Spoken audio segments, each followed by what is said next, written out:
Thank you for taking the time to learn more about the transition to a defined contribution plan, which becomes effective January 1st of 2025. Today, we're going to cover a brief summary of the legislation and the expectations you as an employer will have for your new hires in the future, how the contributions in the new defined contribution plan tier will work, and updates to the files that you share with NDPERS as you complete your payroll cycles. House Bill 1040 closed the main defined benefit plan to new participants effective January 1st of 2025 and will require new participants to enroll in a newly created tier within our existing defined contribution plan, and that will be called the Defined Contribution 2025 or DC 2025 plan. When you will be onboarding new hires in the future, there's two really important points that you need to keep in mind. First, you as the employer will have no way of knowing which retirement plan the member should be enrolled in. The legislation is not based on a hire date. The legislation is based on when the member was first enrolled in an NDPERS retirement plan. As you are hiring employees in the future, the conversation will need to center around the fact that you offer retirement as a benefit, but which plan will depend on if the employee has an existing main account that remains intact with NDPERS already or not. Secondly, NDPERS will need to be notified of your new hires the day they start employment going forward.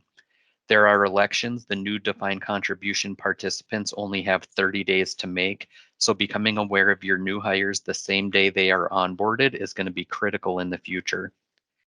As NDPERS processes the new hire, we automatically enroll them in the retirement plan they're eligible for.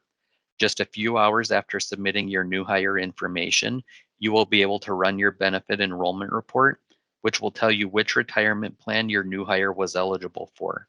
You should not complete your payroll setup until you've seen what retirement plan the benefit enrollment report displays for each of your new employees. Defined Contribution 2025 participants will have mandatory contribution rates, but will also have an opportunity to choose additional levels of contributions that they'd like to make. The mandatory contribution rate is a 4% employee contribution and a 5.26% employer contribution for a total mandatory contribution of 9.26%. Employers can also elect to pick up some or all of the employee contribution just as they do today in the main plan.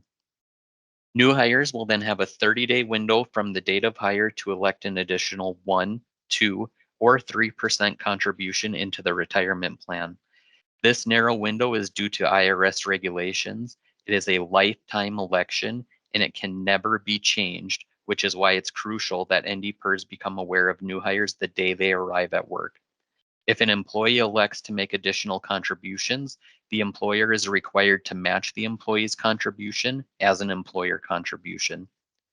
It's important to note that even if a participant maximizes their defined contribution election, the maximum employer contribution is 8.26% into the retirement plan, which is 1% less than what political subdivisions today are paying for their defined benefit participants. So this legislation will result in budget savings from an employer perspective to our political subs, even if every defined contribution participant would maximize their elections. The mandatory contribution rates will be required to be made on the initial reporting month of wages, and any election above and beyond the mandatory rate will be made beginning with the employee's second reporting month of wage and will continue throughout the duration of their employment. Both pay period end dates and paycheck dates can vary by employer, but we're going to walk through an example and we're going to pretend that an organization pays their employees one time a month and they submit payroll reports to NDPERS based on what their paycheck date is. In our example, we're going to examine April 1st to April 30th, which is paid on May 1st, and that would represent the May reporting month to NDPERS. In our example, let's say that John Doe is hired on April 1st. On April 15th, John makes an additional 1% election into the defined contribution plan. And just a reminder that any additional election is going to be effective with the second reporting month of wages. Using our example, your May payroll report will include the same eligible wages for reporting as they do today. So things like overtime are not included in your calculation. and it should include a 4% employee and a 5.26% employer contribution. Starting in June, your payroll should reflect a 5% employee contribution and a 6.26% employer contribution for John, and it will continue at these rates in the defined contribution 2025 plan for the entirety of John's employment.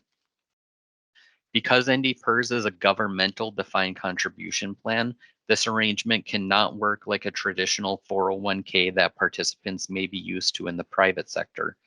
Because the election into the defined contribution plan is a lifetime election and it cannot be changed, the legislature did extend the matching provisions to the NDPERS 457 deferred compensation plan to give employees access to future opportunities with this employer match.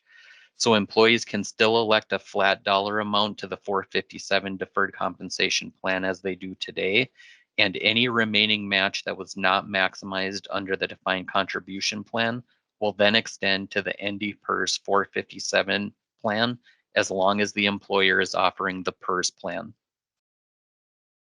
Using our example, which had the employee having an additional 1% going into the defined contribution plan, let's pretend that 3 years into his employment, John is currently making $5,000 a month, and he elects to contribute $200 a month to the NDPERS 457 deferred compensation plan.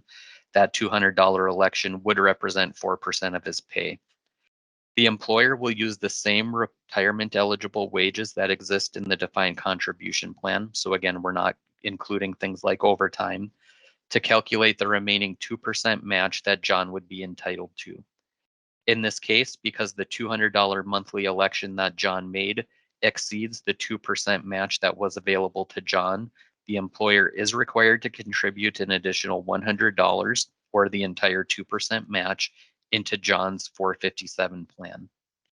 Please note that the employer will never pay more than a 3% match between the defined contribution and the deferred compensation plans, and IRS annual limits are also in effect. If an employee happens to reach the annual limit, an employer's contribution would then need to cease for the remainder of the year. The 457 deferred compensation match only applies to organizations in the NDPERS 457 program. If an employer offers their own 457 or 403B supplemental savings program, these matching provisions are not required by law, but the employer can implement any or no matching provisions on their own plans. A flowchart on the election process is included in the presentation, which walks through all the options new hires will have in the future and the impact to your agency. There are some programming changes that employers will need to make to not only correctly implement the program in their payroll software, but also in the file uploads that employers send to NDPERS as you complete your payroll. The new file layout requirements have been added to the NDPERS website, with additional fields being added to the end of both the retirement and deferred comp files. NDPERS will be programming our system to accommodate both the new file layout and the existing file layout at the same time. If you're interested in implementing the new file layout requirements prior to the effective date, which I highly encourage given the complex changes that are taking place, NDPERS can accommodate your request when you're ready. The ability to manually enter wages will also exist once the new defined contribution 2025 plan is effective as well. Unfortunately, NDPERS cannot help all employers directly with their programming efforts. NDPERS will, however, be coordinating with the state's PeopleSoft platform, Higher Ed's PeopleSoft platform, and larger developers throughout the state to ensure that the programming requirements are understood by the developers of the majority of the payroll platforms throughout our state. If your payroll software was not included on the prior list, and if you have questions as you're working through your programming efforts, please reach out to me with any questions or concerns that you have throughout the process. NDPERS is committed to making this transition as smooth as we possibly can for all our employers and members. So if you have questions along the way, please do not hesitate to reach out to our office.